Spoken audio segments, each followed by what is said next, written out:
Hello everybody, I'm Raphael Perry and it's time for some more Lone Wolf. We're still in Book 8 and heading along the road from Faro towards Siada on our way to the Danarg swamp. And according to my notes, I have already healed for this section.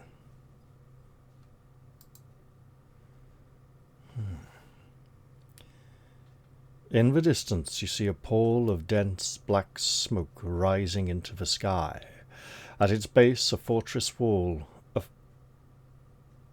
not forest wall. At its base a fortress wall and a cluster of cottages are feeding the greedy flames. Siada burns. To the north of the doomed town an army of black-clad troops cover the hills. The black wolf-head banners of Ogia sway on long poles, fluttering grimly above the ranks of the merciless horde.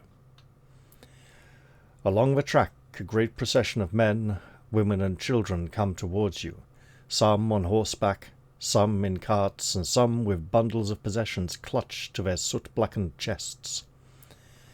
They stumble forward in silence, their eyes filled with terror and despair. A soldier, bleeding from a wound to his head, rides past the crest, shouting, "Turn back! Turn back! The armies of darkness are coming!" It is impossible to continue along the track northwards. The dirt road is blocked with refugees from Siada, and the Ogian horde are poised to launch an attack from the hills. Only two courses of action are left open to you. You can turn back along the track, or you can ride west across the hills towards the Mordril forest. Consult the map before making a decision. Well, we were instructed by the prophetess that we should not attempt to go to Siada, and only death awaits us there. And the only way to reach our objective is to head through the Mordril forest. Turning back along the road towards Faro, from which we have already came, runs the risk of being trapped among the throng of refugees and then cut down when the evil army launches its assault, which it may very well do.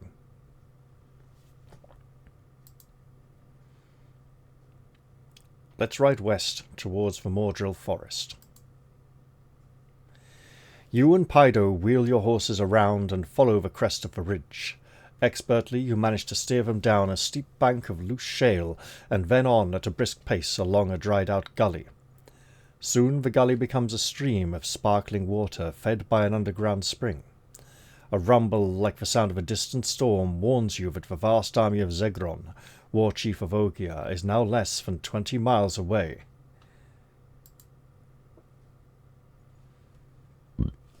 You follow the stream until it enters a long corridor of towering trees that descend towards the bank of a swift-flowing brook, a tributary of the river Siad. Now, Siada and the river Siad. I had a teacher at school whose surname was Syed.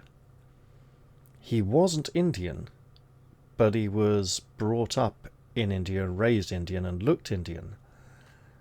But, genetically he wasn't technically, and ethnically he wasn't technically Indian. And he had a Dutch wife, of all things. Anyway, I'm pretty sure his surname was Syed was spelt S-Y-A-D. So maybe Siada, River Siad. But Siada seems to flow easier. We have Lukos up here, though. Xanath. Faro, Foena, Syad? Maybe.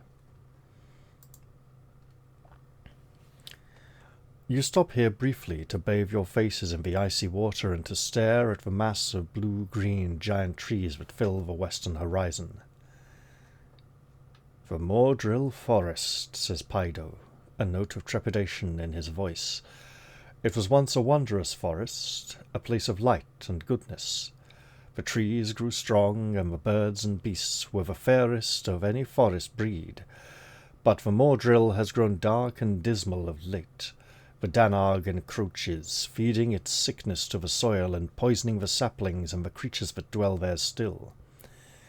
It is a doomed forest, doomed to become part of the Danarg swamp. You remount your horse and cross the brook. As you climb the opposite bank, you notice a set of freshly made tracks in the soft earth. Do we have the discipline of pathsmanship? We do. Excellent. Oh, 311 and 136 is 2 points of healing. I'm going to make it 3 points as we go to 256. At first, you think that the tracks are those of a black bear, the paw prints being of a similar size and depth, but a closer examination changes your mind. These prints were left by a biped, a two-footed animal that walks upright. You have never before come across tracks like these, and judging from the size of the prints, you would be happier to avoid the creature that made them. You urge your horse up the steep bank and across the fallen branches that litter the trail beyond, and gain another point of endurance, back up to 24. Oh, we are so very near to full health. Less than a mile from the brook, you hear the sound of rushing water. The track bears north, and you see a roaring waterfall cascading into a rocky pool, its surface lost in a cloud of fine spray. A huge tree has fallen across the pool, creating a bridge, and the track leads straight to it. You are halfway across the tree bridge, looking down at the swirling spray and foaming water below, when a ghastly howl rings out above the thunder of the waterfall. You look up and stare slack-jawed at the creature that is advancing towards you across the tree bridge. Is it the beaky picture? It's the beaky picture. Excellent. Well, we're having that one open as well. The creature gives a strange, snickering cry as slowly it edges nearer and nearer. It is a huge, pear-shaped beast with a hunched back and a white lizard-like head. Awkwardly, it shuffles upright on two large, hairy paws. At first glance, it looks as if two totally separate creatures have been joined together at the waist. The lower half is covered with a coarse, spiky fur, and the upper body is pale and hairless, heavily veined with long, sinewy forearms. It raises its snout to savour the smell of your frightened horse and opens its fanged jaws. Let's hope... Oh, it appears to be on the tree trunk itself. Do we have a bow? Yes. Do we wish to use it? Yes. Do we have arrows? We do. And as this was not a combat section, we're back up to 25. I'm not imagining an arrow will slay such a beast, but it might deter it from launching an attack. Your horse is panic-stricken. The tree bridge is too narrow for it to turn around, and Pyro's mount is so close behind you that you are unable to back up without risk of sending them both over the edge. Pick a number from a random number table. If you've completed the law circles of fire and light, add 3 to the number you have picked. I don't know if it's an archery roll, but it's looking kind of bad. We may drop our bow.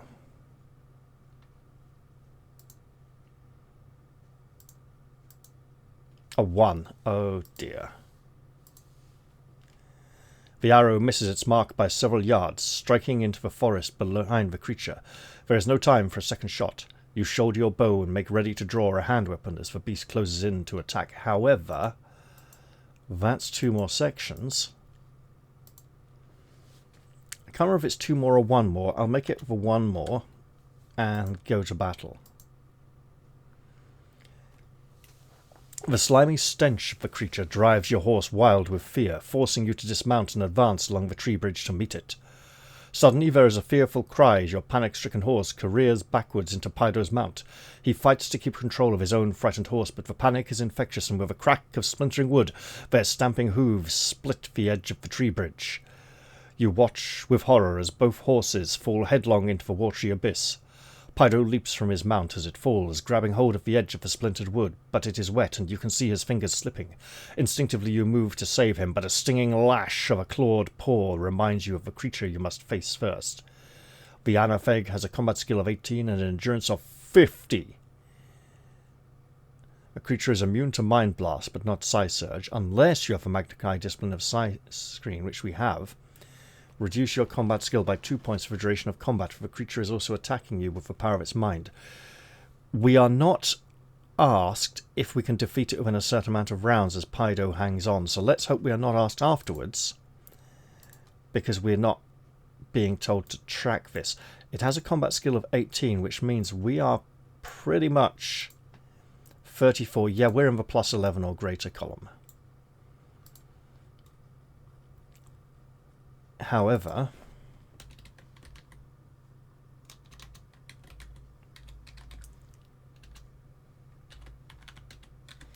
it does have 50 endurance, so if we don't roll very high, we may not slay it outright. A 5. Lone Wolf suffers 1 point of damage, the Anafeg suffers 14. Knocks us down to 25. And 14 will take it to 36. Again, it feels as if the Summer Sword cheapens the combat experience for many of the normal encounters.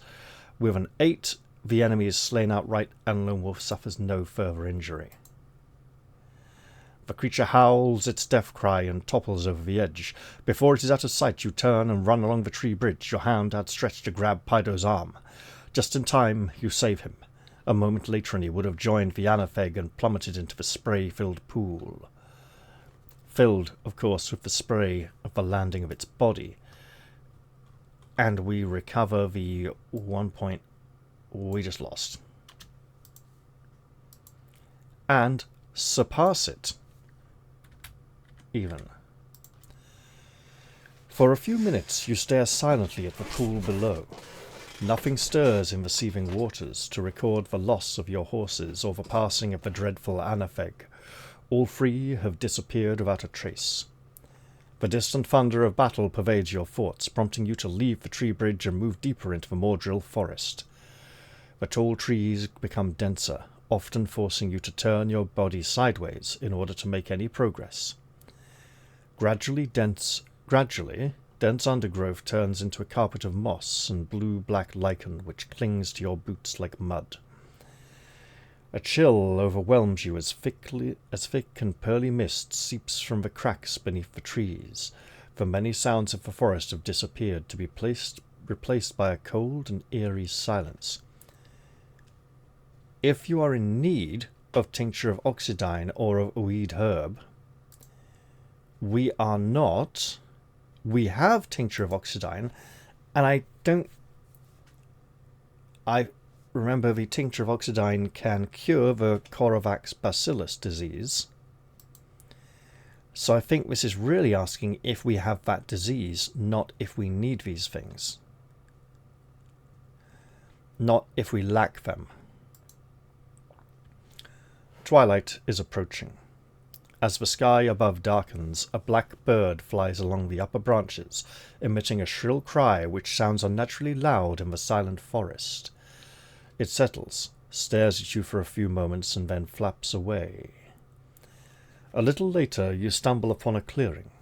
Shafts of ghastly moonlight pour through a gap in the black canopy of leaves, revealing a mound of earth rising out of the forest mist. You are both exhausted after the day's events and agree to stop here to rest. Pydo takes a gold crown from his pocket and tosses it into the air to decide who should take the first watch. Heads or tails, he asks, the crown clenched in his fist. Well, we get a point of healing first, sending us back to 28, and we are now fully restored. We do have the discipline of divination. Using your Kai skill, you can find it easy to detect if the coin shows heads. We can still call tails. We'll go heads. Pydo reveals the coin. You have chosen correctly. You decide to take the second watch and settle yourself down for some much-needed rest. The grey earth is soft and spongy and provides an excellent mattress. You pull your warm kai cloak around your shoulders and slip into a deep, dreamless sleep, restoring 3 endurance points in the process, although we are already at full health. 4 hours later, you take over the watch. Your vigil passes uneventfully, and as the darkness of night gives way to the glooming grey of dawn, you wake your companion and prepare to set off once more. I wonder if something would have happened in the first watch if Paido had not been on guard. But we had. Your sense of time slips away as you trek through the seemingly endless expanse of bleak grey trees. Slowly you become aware that you are on an incline, and as your passage becomes steeper, you notice large outcrops of pitted volcanic rock. "We're approaching the Danarg crater," says Paido, his quietly spoken words echoing loudly through the eerie forest. Suddenly you recall the words of Lord Rimoah during your period of preparation in Elzian. "The Danarg occupies the crater of an ancient and massive volcano. Once it was a lush jungle of fertile vegetation, but now it is a cancerous wound that poisons all who dwell there." By noon you have climbed to the lip of the crater and begun your descent. Gradually the tall, straight trees of the Mordril forest thin out, giving way to twisted trunks and stunted saplings as the land sinks deeper and deeper. Imperceptibly the forest ends and the swamp begins. The ground is softer, and tall black rushes appear in clumps around misty pools of stagnant water. From tortured husks of trees hang thorny vines as tough and as cruel as sharpened steel wire. So thickly are they entwined around some trees that they have strangled them, leaving empty coils where the trunks have rotted away. The stench of decay fills your nostrils in the humid yet cold air. You wade through ankle-deep slime for nearly an hour before reaching the edge of a huge, murky pool. Whirls and eddies disturb its surface, warning of the creatures that lurk below. If you have a Magnakai discipline of Parsmanship and have reached the rank of tutelary, we have indeed reached the highest possible rank available so far, and we have the discipline of Parsmanship.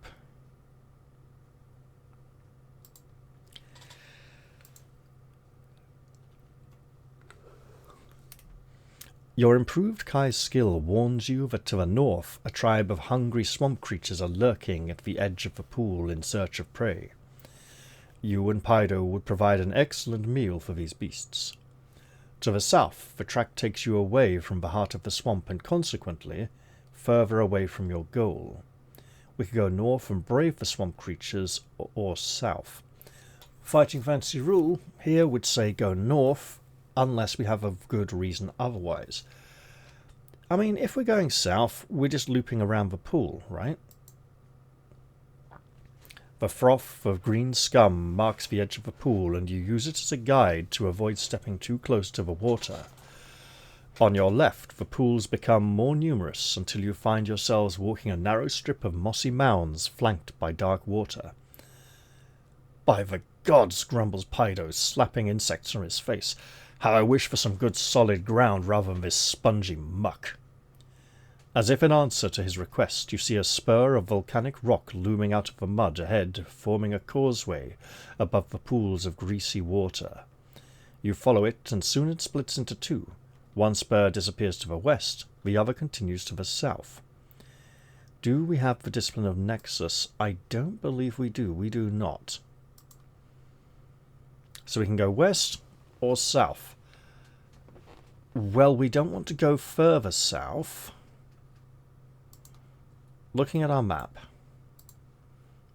if we ignore these distinct features for a moment, we have come in from the east. We came upon a pool of water, had to go south. Now we could go further south, further away from the centre of the swamp, or west towards it. So westwards we shall go. Eventually the volcanic spur slopes back into the stinking mire, and once more you find yourselves ankle-deep in cold black ooze. A chilling howl drifts across the swamp from the north, and for a few fleeting seconds you can hear no scuttling, slivering, or any other small noise. You are hungry and must now eat a meal or lose 3 endurance points. Well, we shall consume a meal, because it makes space in our pack. We could take the loss and heal it back over the next few sections, but hey, we've got the food, we might as well use it. You arrive at a mound where a tree bearing blood-red fruit overhangs a pool of crystal-clear water. You stop to rest and to dislodge the tiny leeches that are feasting on your legs. Pydo climbs the tree to scan the horizon. He carries with him a star guider, a homing device invented by the Elder Magi to enable their flying ships to navigate in the dark. It is sensitive to the vibrations given off by corlinium crystals. The spire of the Temple of Ohrido is solid corlinium, and the Elder Magi have set Pydo's star guider to home in on the vibrations emitted by the spire. By following the direction of the signals, it is hoped you will be able to find the lost temple. Whilst Pydo is busy adjusting the star guider, you decide to investigate your surroundings. We could examine the red fruit, examine the pool of water, or wait for Pydo to finish his surroundings. This is a swamp, a poisonous, cancerous place.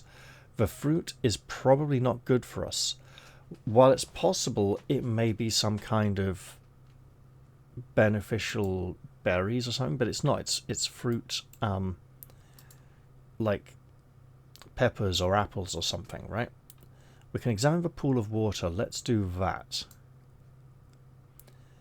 The water looks so fresh and clean that you are tempted to use it to wash away the swamp grime that clings to your face and hands. However, we do have the Discipline of Size screen, and the water may be trying to hypnotize us or tempt us. Your psychic skill reveals that the pool is nothing but an illusion. What you can see is a gossamer thin membrane which reflects the light so convincingly that it appears like water. It is virtually impossible to detect that there is a creature lurking in the hole beneath.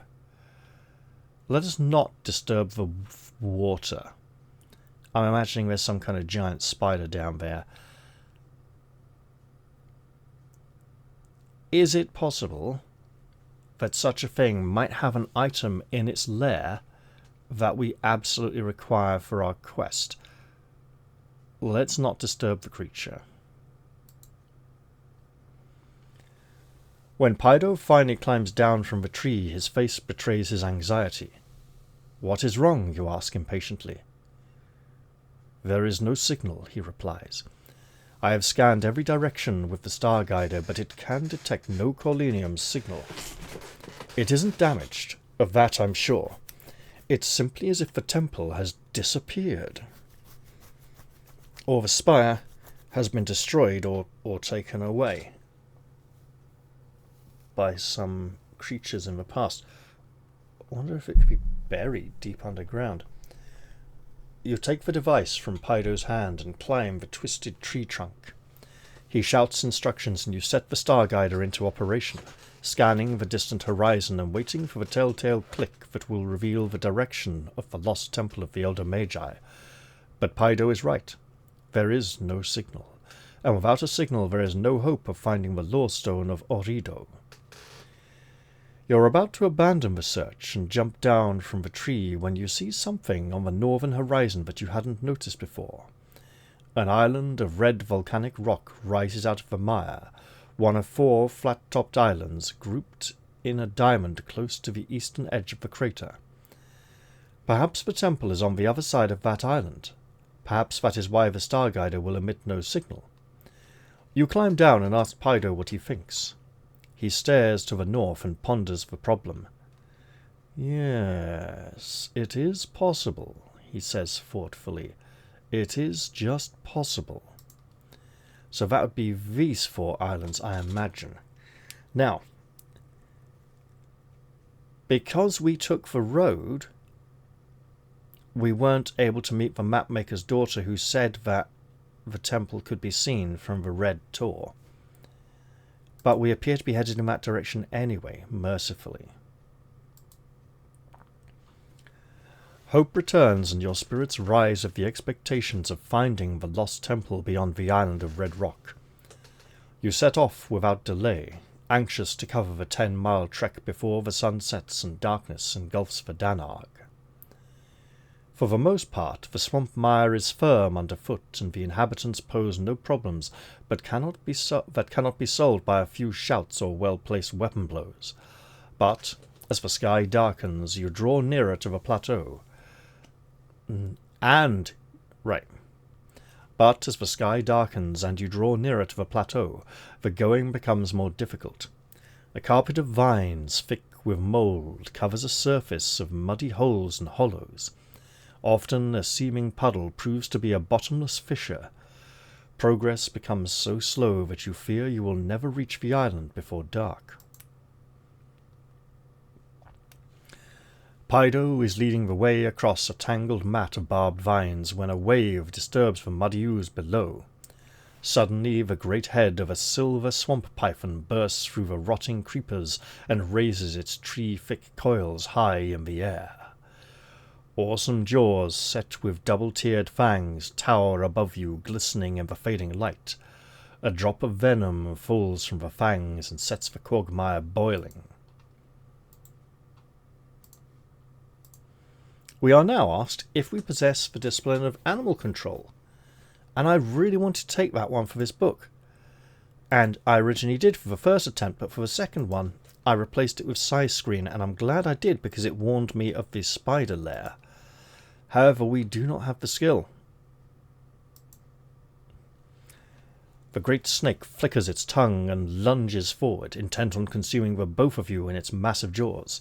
The silver swamp python has a combat skill of 20 and endurance of 60. We are, however, still fighting at plus 11 or more.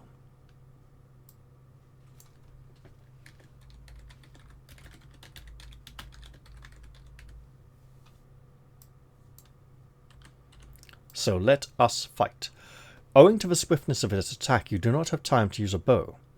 Unless you possess the Magnakai discipline of curing, which we do, and have reached the rank of primate, which we have at least, double all endurance point losses you sustain during the battle due to the snake's venomous bite.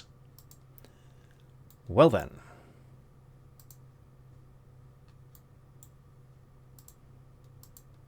We roll an 8 and slay the beast without injury to ourselves. Again, the somersault trivializing combat. It does feel like it makes it too easy, and yet having it forces us to have some very tough fights. Essentially, you only have to fight the really big important fights with it, and without it, there are easier fights to manage, although those big important fights would be far too hard. It's a bit tricky. Okay. And we don't want to get into any situations where it is absolutely required for success, because each of the books can be completed on its own without needing to play any of the previous books. Otherwise, that would be a bad series, right? The arrival of the swamp python frightened away the crawling denizens of the mire, but now they are returning to satisfy their curiosity. Hordes of slithering lizard beasts gather at the edges of a floating morass, inching their way nearer as they assess your strengths and weaknesses. Relentlessly you push your way through the soggy vegetation until you reach the jagged rock wall of the island, urged on all the way by a hissing chorus of swamp creatures. And this is a mere 4 sections earlier. Long streamers of moss-covered vines hang down the red rock wall in huge numbers, inviting you to climb onto the plateau above. After the uncertain ground of the swamp, the hard, jagged rock is a welcome relief. You make good progress, reaching the top just as the sun is sinking into a sea of scarlet mist that surrounds the eastern Danarg. In the failing light, you discover a trail that winds northwards through the knee-high foliage. And we do have the discipline of passemenship. Even in the failing light, you can see that this trail is frequently used. The spongy vegetation is crushed flat, and a profusion of tracks are imprinted on the loamy soil. The tracks were made by man-sized creatures, barefooted and web-toed. Close to the main trail winds another, less obvious track. For some reason, someone or something has gone to great lengths to keep this trail secret. Then let us follow the secret trail. Just checking if that's the same. It is the same. Okay, so this secret trail cannot be necessary for success in the adventure, because without parsmanship we would not be able to take it as an option. So it feels like more of a side thing. Generally, no one discipline is absolutely required to succeed in any particular book, but they do all make the books easier by presenting you with options to avoid danger. A full moon and a cloudless sky make your passage along this secret path much easier. It follows a tortuous route through the tall plants, around mossy mounds full of crawling insects, past the dark entrances to underground warrens, and skirts the fringe of a thicket of trees. Pydo halts and crouches down, ignoring the bloated spiders that scuttle around his knees, and points through a gap in the trees to a settlement of crudely made huts. Dark shapes move between them, human once, but far from human now. "Gargrim," whispers Pydo with fear in his voice, "the man-beasts of the Danarg." In the distant past, the Gargrim were a gentle, primitive folk who lived as one with the animals and birds, cared for by the Elder Magi in their jungle paradise. But the Danarg has changed, and so too have the Gargrim, poisoned by the evil that conquered the land. We can approach the huts, or avoid the Gargrim and continue along the secret track. Let's do that. It's probably much safer. An hour passes and you breathe a sigh of relief, glad to have left the Gargrim settlement far behind. You forego a rest and press on along the track until you reach a promontory of rock on the northwestern tip of the island. There you stop and snatch a few hours' sleep while you wait for the dawn. Oh, this has all been on one island. The track didn't leave the island and go off of the swamp. It's all on the island. Got it. Day breaks, and the view it brings fills you with awe. Perched on this rocky peak, you can see the sheer vastness of the swamp in all its frightening glory for the first time. Pydo activates the Starguider, not Scarguider. Pydo activates the Starguider and scans the horizon, but even before its telltale clicks are heard, your eagle eyes have spotted the glint of the temple's Corlinium spire. To the west, beyond a sea of sickly green-black vegetation, stands the Temple of Ohrido, imprisoned but unaffected by the swamp. The howl of the Gargrim echoes across the island as you make your descent by rope and vine to the wetlands below. Pydo brought some rope then, I presume. We have some also, but I presume he has in case we do not. You reach the rocky base and set off across the mud flats below the following the Starguider's signal now that the spire is hidden by swamp mist. Random number?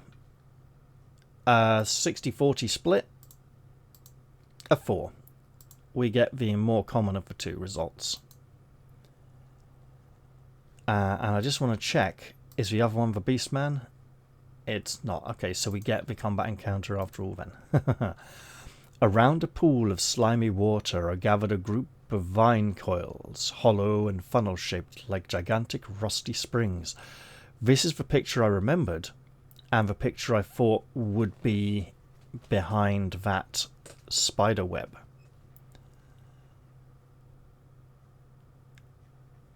Let's go back to the start of the section, shall we? Around a pool of slimy water are gathered a group of vine coils, hollow and funnel-shaped like gigantic rusty springs. They support a huge spider's web. There is no sign of the web's maker, although, judging by the size of the rope strands, it must be a creature of enormous size. You give the pool a wide berth before finding your way back to where the Starguider's signal is strongest. A creeping bank of mist rolls across your path, and the maker of the web looms out of it. Pydo stifles a cry as this hairy abomination scuttles towards you, its venomous maw poised to bite. We can stand and fight this creature, or try to evade it. Pydo is scared, and the spider is fast. It knows the terrain, we do not. I think we stand and fight. The gigantic spider closes in for the kill, its fangs dripping with slick, sticky black venom and its cold black eyes glinting greedily as it savours your scent. We have an option to use a bow, and we didn't mark off an arrow the last time we did, so let us absolutely correct that. Our quiver now has 1 arrow instead of 3, as we draw and loose a shaft. Waiting until the last possible moment, you release your arrow, sending it burrowing deep into the creature's eye. It roars with pain, its legs scrabbling the mud as it sways and then crashes down with a mighty splash. You do not wait to see if your shot proved fatal, but you shoulder your bow immediately and follow Pydo as he picks up the signal from the temple's spire. Indeed, we are getting out of here. After your encounter with the Tarn spider, you are both in need of rest. You stop to recover your strength. You must eat a meal now, or lose 3 endurance points. Pydo is optimistic that you will reach the temple by sundown if you can avoid encountering any more of the Danarg's hostile inhabitants.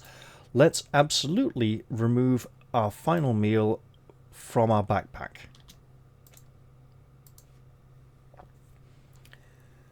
It is late afternoon when you see the Temple of Ohrido rising majestically out of the swamp mists and tangled vegetation.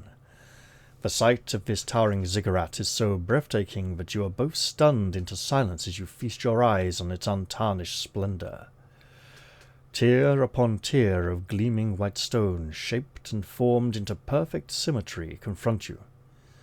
Huge foundation slabs support a level carved of golden rock, inlaid and decorated with gemstones. Above this sit strata of precious metals, and then levels made up of crystal slabs whose facets refract the colours of the rainbow. Upward climb tiers of ruby, sapphire, and emerald that offer up a wedge-shaped spire of pure colenium crystal to the sky. At its base, the swamp has shrunk back as if repelled by the radiant goodness of the temple. A perimeter of lush grass leads to a staircase of solid amber. You follow Pydo as he ascends towards a pair of huge triangular doors set into the second level. Everywhere the glitter of gemstones and the gleam of precious metals radiate a purity unspoiled by the Danarg. Pydo completes the complex procedures that open the great doors, taught to him by the Elder Magi in preparation for this mission. They part and you enter, stepping on a floor of glistening gold, a floor that has lain undisturbed for 7,000 years. And I feel it shall remain undisturbed until the next episode. We've made it all the way from the road between Faro and Siada to the Danarg swamp, and we have most importantly found the temple itself. So I'm going to end the episode here because I'm not sure exactly how long I've been recording, but hey, I've misspoke a few times already, feeling a bit sleepy. We're having a bit of a heat wave in the country at the moment, and yeah, I need to go shopping tomorrow. Well, today now, because yesterday I was just way too exhausted and slept most of the day, and there are things we desperately need to get from the shops. So I'm going to say goodbye for now, and wish you all a good time. Until next time, everyone, for Sommerlund and the Kai.